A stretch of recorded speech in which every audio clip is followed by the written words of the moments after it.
నేను కాశీ గారిని పద్యంలో చెప్పలేదు, మీరు గమనించలేదు. ఎందు ఎందు పాటగా తానగు చింత కింది వారు, ఎందు పాటగా తానగు చింత కింది వారు. తరువాత శాసనం రాసిన ఆంధ్రజ్యోతిలో అది చూసిన తర్వాత నాకు ఈ పద్యం చదవాలనిపించింది. ఆయిలు చదువంగా ఆయాసమైపోయే ఏబిసిడిలనంగా ఎక్స్పర్ట్, తెలుగులో రాయంగా మెలితిరుగని చేయి, తెలుగులో రాయంగా మెలితిరుగని చేయి, ఆంగ్లము రాయగా అప్పుడవును, అన్నము కూరన చిన్నతనం అయ్యే, రైసు కర్రీలన్న రైతులయ్యే, పెరుగన్నమన్నతో పేదరికం అయ్యే, కర్రు బట్టరులన్న గ్రాండులయ్యే, తల్లి పల్లె మాటల నెల్ల ములెగట్టి, తల్లి పల్లె మాటల నెల్ల ములెగట్టి, మూల పడవై చువారల చూడవేళ, కోట్ల నరసింహ పల్లెలు పులుగులీరు, నందగిరివాస శ్రీలక్ష్మీ నారసింహ. నేను రాసిన నరసింహ శతకంలో ఒక పద్యం. పద్యానికి పద్యం సౌందర్యాత్మకత అన్నా. పద్యం అనే మాటకే అందరు పండితులే ఉన్నారు కాబట్టి బాగా సూక్ష్మంగా చెప్పకుండా స్థూలంగానే పద్యం అనే మాటకే అర్థము ఛందోబద్ధమైంది అని చెప్పుకుంటాను. ఛందోబద్ధం గాంధీ కూడా పద్యమే అని నేను, మా సంపత్ కుమార్ గారు, చేకూర గారు, చేరా గారు వీళ్ళందరూ చాలాసార్లు చర్చలు జరిగి అంతా మీకు తెలుసు. ఛందోబద్ధమైన పద్యం అని అనుకున్నప్పుడు ఛందస్సు అనే మాటకు ఛద్ అనే ధాతువు నుంచి ఏర్పడ్డ పదం ఛందస్సు. ఛద్ అనే మాటకు సంస్కృతంలో ఆహ్లాదము అని అర్థం. ఒకటి ఆహ్లాదము, రెండవది ఛాదనము అంటే కప్పిపుచ్చటం, ఒక తెర వంటిది వేయటం, ఒక తొడుగు వేయటం. ఈ రెండూ కూడా ఉన్నటువంటిది ఛందస్సు. అంటే ఆహ్లాదము ఉంటుంది, ఆచ్ఛాదనము ఉంటుంది. తెర లోపల కనిపించేటువంటి ఒక అందమైన దృశ్యం వంటిది అని అర్థం ఛందస్సులో ఉంటుంది. ఛందస్సులో అంటే ప్రధానంగా ఉండేవి గణ, యతి, ప్రాసల నియమాలు. మనం పాఠాలలో చెప్పుకుంటాం, చదువుకుంటాం. ఈ గణయతి ప్రాసల నియమాలు అనేవి బంధాలు కావా? మహాకవి శ్రీశ్రీ కూడా అన్నాడు కదా, ఛందో బందోబస్తులు చటాపటాలు పెంచేసి అని. కానీ ఆయనకు పద్యం మీద ఉన్నంత ప్రేమ చెప్పరానికి ఆయన ఖడ్గ సృష్టిలో వేములవాడ భీమకవి పద్యం వేసుకున్నాడు. ఆయన గేయాలలో పద్యాలు దొరుకుతాయి, అచ్చం ఛందస్సుతో ఉన్న పద్యాలు దొరుకుతాయి, కేటగింపులు అటగలు దొరుకుతాయి. ఈ పద్యము ఛందస్సులో ఉండి గణ, యతి, ప్రాసలు ఉండటం వల్ల గణము అని అంటేనే 2 లేదా 3 లేదా 4 అక్షరాల యొక్క కూడిక, ఒక సమూహం. ఈ అక్షరాలు చిన్నవి పెద్దవి ఉంటాయి, గురువు లఘువులు అంటాం మనం. చిన్నవి పెద్దవి ఉండటం వల్ల ఏమవుతుందంటే ఆ పలకటంలో చిన్న అక్షరము పెద్ద అక్షరము కలిసి ఒక తీరుగా పలకటంలో ఒకసారి 2 వస్తాయి, ఒకసారి 2 పెద్దవి, ఒకసారి 2 చిన్నవి, ఒకసారి 3 చిన్నవి, ఒకసారి 3 పెద్దవి. ఇట్లా రకరకాలైనటువంటి కూడికలు ఉంటాయి. ఈ కూడికలను కూర్చినటువంటి చరణం ఉంటుంది. ఆ చరణంలో హెచ్చు తగ్గులు, అక్షరాల ధ్వనులు తరంగాల వలె వస్తాయి. ఆ చిన్నవి పెద్దవి అనేది ఒక తరంగాల ధ్వని లాంటిది వస్తుంది. అందుకనే అందులో నుంచి ఒక లయ వస్తుంది, లయాత్మకత వస్తుంది. ఆ లయ నుంచి ఒక నాదం వస్తుంది. అందుకనే కాలలయ, నాదలయ అని 2 పద్య ఛందస్సులో ఉంటాయి.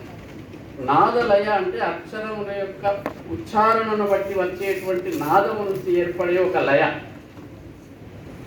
కాలలయ అంటే ఆ అక్షరాలు పలకటానికి, పలికే వాటికి మధ్యలో ఉన్నటువంటి విరామానికి ఉండే కాలము కాలలయ.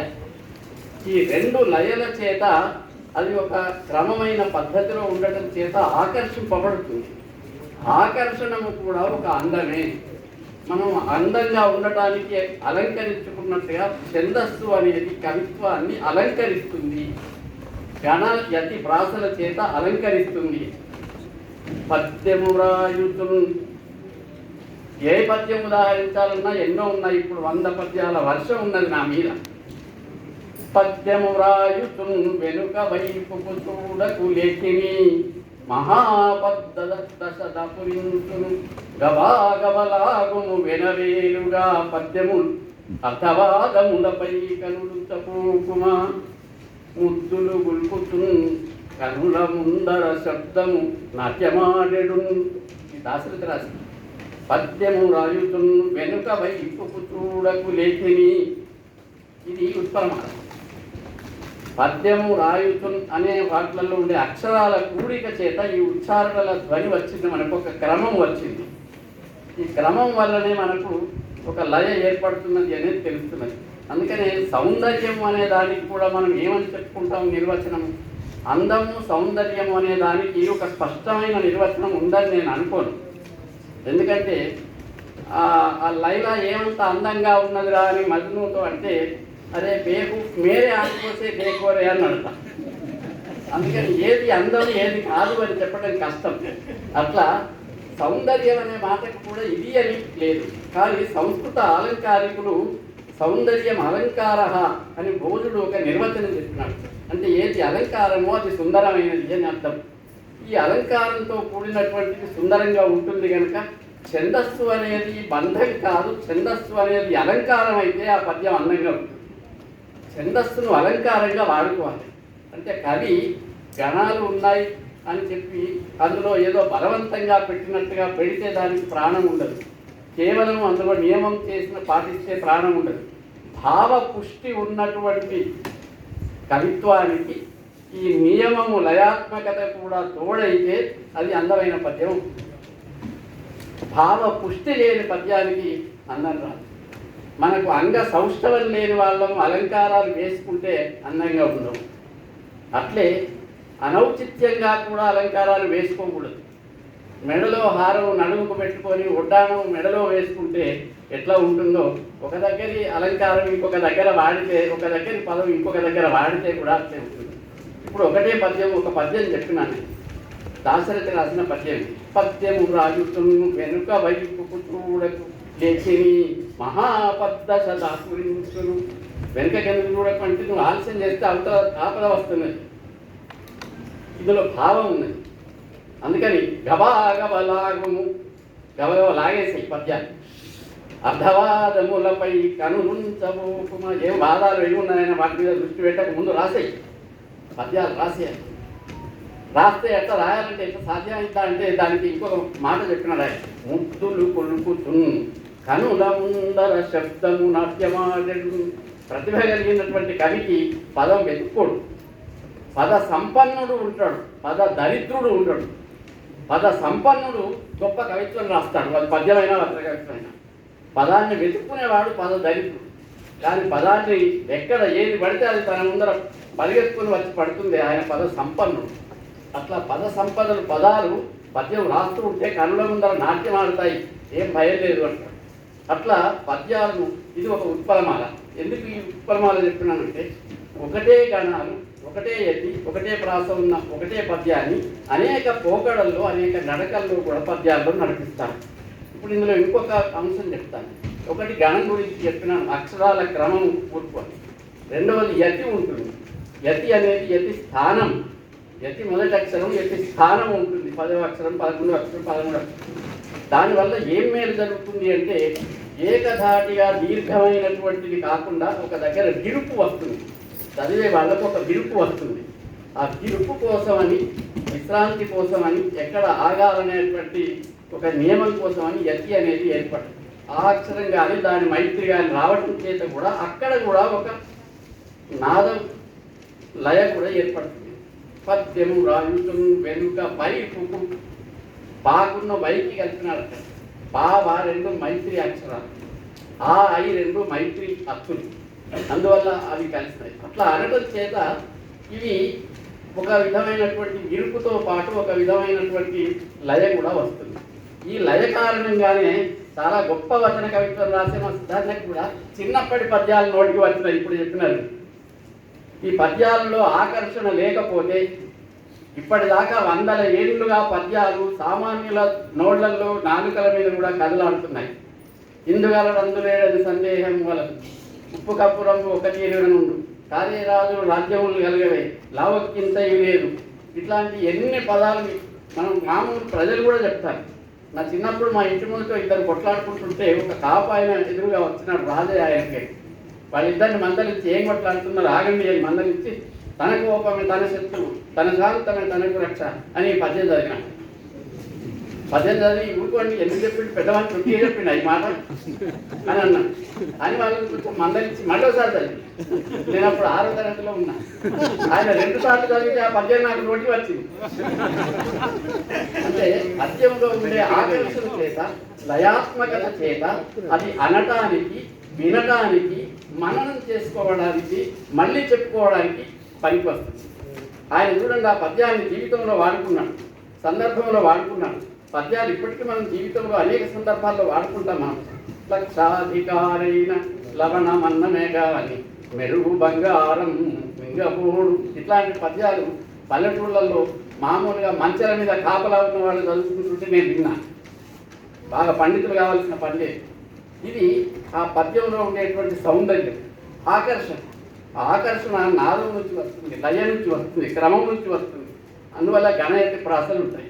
ఇప్పుడు ఒక పద్యం మీకు దాశరథి పద్యం రాయించమని చెప్పిన, అదే దాశరథి రైతుల గురించి ఒక పద్యం రాసినాడు.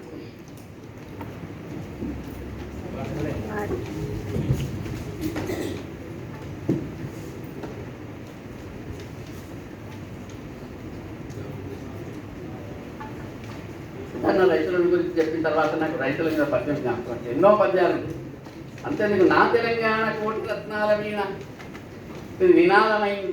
ఇది పద్యచరణం కాకపోతే నినాదం అయ్యేదా? నేను ఒక పద్యం నేర్చుకుందామని నేను ఒక పుస్తకం రాసి శివాడి గౌతమరావు గారితో ముందు మాట రాయమని అడిగినాను. ఆయన రాయలేదు కానీ చాలాసేపు మాట్లాడిన మాటలను నేను ముందు మాటగా రాసుకున్నా.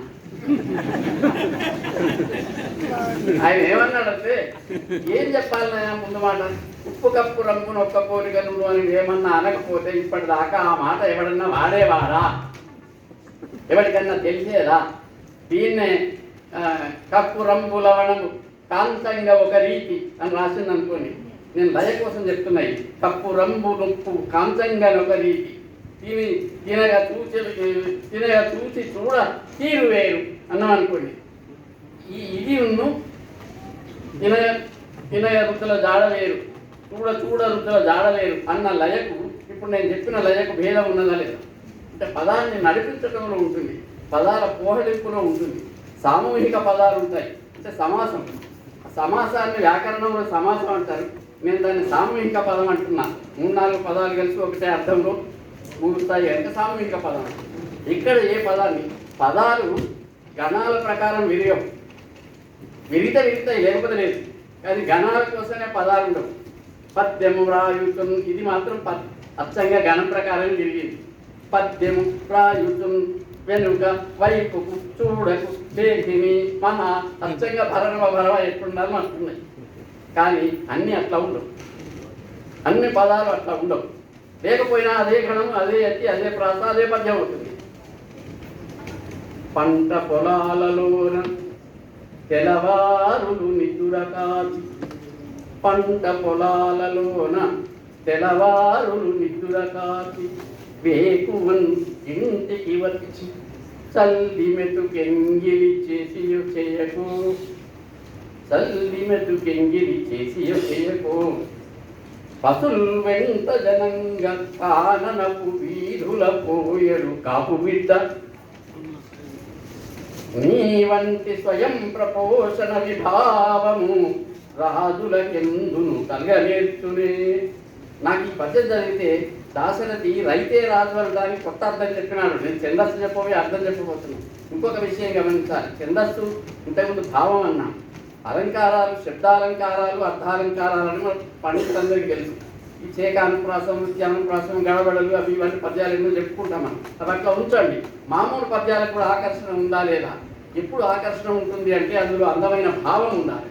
ఆ భావానికి తగినటువంటి పదాల పోహడింపు ఉండాలి. అది ఇక్కడ చెప్తున్నాం. రైతే రాజు అని మనం అంటాం. రైతే రాదంటే రైతు రాజ్యాన్ని పరిపాలించేవాడు అనే అర్థంలో మనం వాడుతున్నాం. ఎప్పుడు ఈ రైతు రాజ్యం పరిపాలించే దశకు చేరుకుంటాడు అని మనం అనుకుంటున్నాం. కానీ నా ఉద్దేశంలో ఇప్పుడు దాశరథి రాసిన పద్యం ప్రకారం ఏమంటాడంటే ఆయన, పసులు వెంట జనంగా కాననము వీధుల పోయెడు కపు బిడ్డ నీ వంటి స్వయం ప్రపోషణ విభావము. విభావము అంటే వైభవం, విభవం యొక్క భావము విభావము అని చెప్పినాడు. వ్యాకరణం తక్కువ శర్మ గారు చెప్తారు. కానీ విభవం యొక్క భావము విభావము అన్నాడు. వైభవం అన్నాడు ఇక్కడ దానికోసం విభావం అన్నాడు. నీవు స్వయం ప్రపోషణ అనేటువంటి వైభవముతో ఉన్న రాజువును, ఆ మాట అనలే కానీ ఏమన్నాడు తర్వాత, రాజులకెందును కలగనేర్చునే. ఇట్లాంటి స్వయం ప్రపోషణమైన బ్రతుకు రాజులకు కలుగుతుందా? రాజులు ప్రజల మీద ఆధారపడి బతికేవాడు, రైతు తాను స్వయంగా బ్రతికేవాడు. అందుకని రైతు రాజు, స్వయంగా బ్రతికేవాడు కనుక రైతు రాజు. స్వయంగా బ్రతకలేని రాజు, వాడు స్వయంగా బ్రతకలేని రాజు కాదు. ఇది దాశరథి చెప్పిన అర్థమేమని నేను అనుకుంటాను. అంటే ఇట్లా ఉత్పలమాలలో చూడండి, పద్యము రాయుతులు భరణవరుడు పంట పొలాలలోన. ఇక్కడ పంట దగ్గర గణం అయిపోలేదు, పంట దగ్గర గణం అయిపోలేదు. పంట పొలాలలోన ఆ పదాలు గణాలు లోపలికి రుచుకొని పోయినాయి. మీ మనసులో భరణవరుడు ఉంటే ఈ పదాలు అందులో నుంచి అందులోకి దాటుకుంటూ ఆక్రమించుకుంటూ వెళ్ళిపోతాయి. మళ్ళీ విరగొడితే మనకు గణాలు సరిగ్గానే ఉంటాయి, కానీ లయ నడక వేరే విధంగా ఉంటుంది. ఒక గతి వస్తుంది పదాల యొక్క పోవడింపు వల్ల. అంటే ఒకే పద్యాన్ని అనేక విధాలుగా నడిపిస్తారు. ఇందాక చెప్పినాను, కారే రాజులు సాధువుల పద్యం, లావులే ఇది సాధువులనే, శ్రీ కైవల్య పదంబు చేరుటని ఇది సాధువులనే, ఏమేమి కలహాసనుండచటి కైంచి ఇట్లా ఆడేనా ఇది కూడా సాధువులనే. ఇట్లా చాలా పద్యాలు అదే సాధువులని అనేక విధాలు నడిపిస్తారు. అదే పేటగీతిని అనేక విధాలుగా నడిపిస్తారు. పంట లక్ష్మికి తొలి ఆట పట్టు, పంట లక్ష్మికి తొలి ఆట పట్టు, బక్క కాపు రైతుల పాలి బంగారు గట్టు. పంట లక్ష్మికి తొలి ఆట పట్టు, బక్క కాపు రైతుల పాలి బంగారు గట్టు. కలుపు మొత్తాల పురి కట్టు, కథకాలు కరువులరి కట్టు. పెరటి కల్పకపు చెట్టు, పట్టణముల ఆయువు పట్టు మా పల్లె పట్టు. అదియలేక నగర జీవి ఆట కట్టు. ఇందులో ఎన్ని టకారాలు బిగించినాడు కానీ అయిపోయింది. మన దాసా పద్యాలు ఒక్కటే మాట ఏమిటంటే, పద్యాలు ముందుగా రాయటం చదవటం, అట్లా చదవటం అనేది ముందుగా బాగా రావాలి, ఎవరు తప్పు పట్టుకోవాలి. పద్యాలు చదివేటప్పుడు నేను ఈ మధ్యన రామాయణ కల్పవృక్షానికి 12,000 పద్యాలకు వ్యాఖ్యానం చెప్పిన అంతర్జాలంలో. అయితే నేను పద్యాలు చదవాలి. ఇట్లాంటి తెలుగు పండితులందరూ ఎవరికి ఇష్టమైతే వాళ్ళు ఇవాళ మేము చదువుతాం అని చదివినారు అంటున్నారు. ఏంటి వాళ్ళని చదివించాను. చదివేటప్పుడు చదివినటువంటి అంశాలు నేను గమనించి వాళ్ళకి తెల్లవారు చెప్తే చాలా బాగా చదవటమే కాదు సార్, ఇప్పుడు మేము చదివితే సగం మాకే అర్థమైనాయి. అందుకని చదవటంలో సగం అర్థం అవుతుంది. ఎక్కడ పదం విలువాలి, ఎక్కడ పదం విరిచి చదవాలి, ఎక్కడ సమాసం అంతం ఉండాలి. పాదం అంతంగా చదవకూడదు. ఎప్పుడు కూడా మహా అని చదివి దశ ఇట్లా చదవకూడదు. ఆ పాదం ఎక్కడికి అయిపోయిందని ఇట్లా విరగొట్టకూడదు. పదం ఎక్కడికి అవుతుంది, సమాసం ఎక్కడికి అవుతుంది అనేది చదవటం అనేటువంటిది ఒక ప్రధానమైన అంశం. జాషువా చాలా అద్భుతమైన పద్యాలు రాస్తున్నారు. నాకు బాగా అభిమానమైన పద్యకవులు దాశరథి, జాషువా, జంధ్యాల చెప్పినారు. చాలామంది ఉన్నారు. పద్యాలను చాలా మామూలు మాటల్లో, చాలా వ్యావహారికమైనటువంటి మాటలలో, సాధారణమైన పదాలలో పద్యాలు రాస్తాడు. నేను నీవు శతకం రాసినాను, అందులో ఎక్కడ సమాసం లేదు అన్ని పద్యాలలో కూడా. జాషువా పద్యం చదివి వినిపిస్తా 2 నిమిషాలు.